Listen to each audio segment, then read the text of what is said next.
Alright, all guys, small bike here. Just on my way down to my mate's house.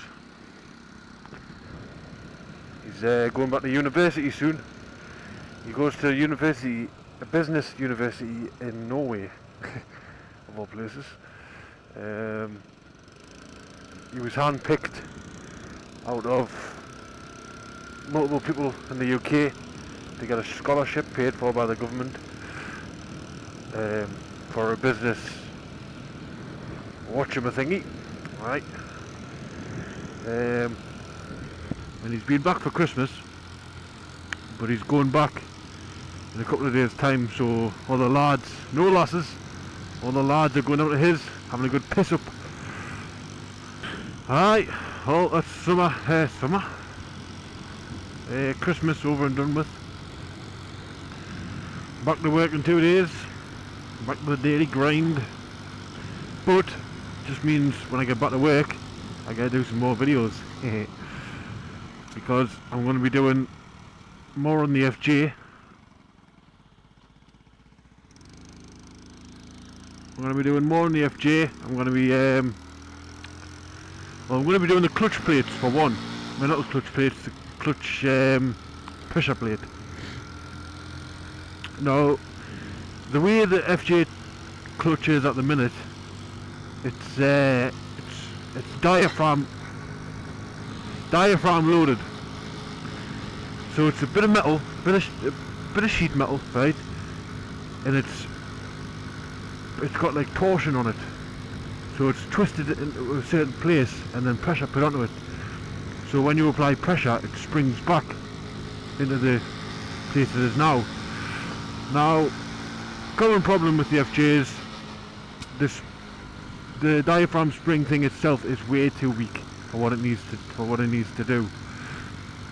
I think that's something like 70 foot-pounds of torque going through that clutch, maybe more, I don't know.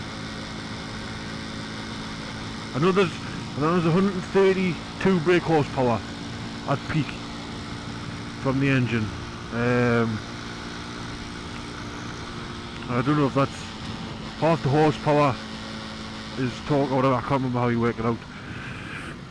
But, well, off the top of my head anyway, I know there's a little formula for it. Now, what I'm wanting to do is, I've seen the Bennett's or whatever it's called, spring coil pressure plates, which is just simply a plate that goes in the place of the old one, and it has 6 springs on it. So they do the pressure instead of just this little diaphragm. So even if one spring goes, you still got the other 5 or whatever to sort yourself out.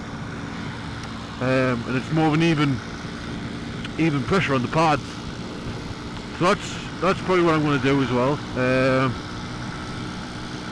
Now also, the rear master cylinder, I need one of them for the FJ. But I'm not going to get a bit of a better one. I'm not going to put a stock one in. I'll see what happens there. I might have to do like an adapter plate of some sort. What else is there?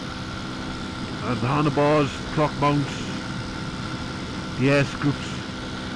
I'm probably just going to make the air scoops in the garage. I got a little anvil, not yesterday, the day before, and it was only a tiny little one, but just means I can beat some sheet metal, the shape I want, or whatever. I don't know, I'll see what happens. Might just get it curved and then cut it. I know about that at the time. The exhaust, I'm going to want to do the exhaust at work. Or even if I make all the bits up and weld them up in the garage, or whatever, I don't know, see what happens. I'll get my gas bottle for the TIG welder from work. I'll have a chat with my dad, see what I can do. I'll set up a standing order to pay the company or whatever, and just get it through work. I hope everyone's had a lovely new year. And if you're on back to work, already. Good luck on Monday, because I know it's going to be rough.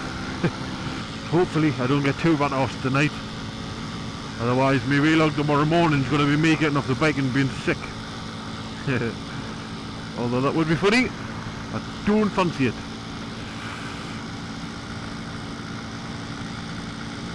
I don't really fancy picking up my helmet either. Getting caught off guard and going brr, all the way down my front. Scooter, are you ready?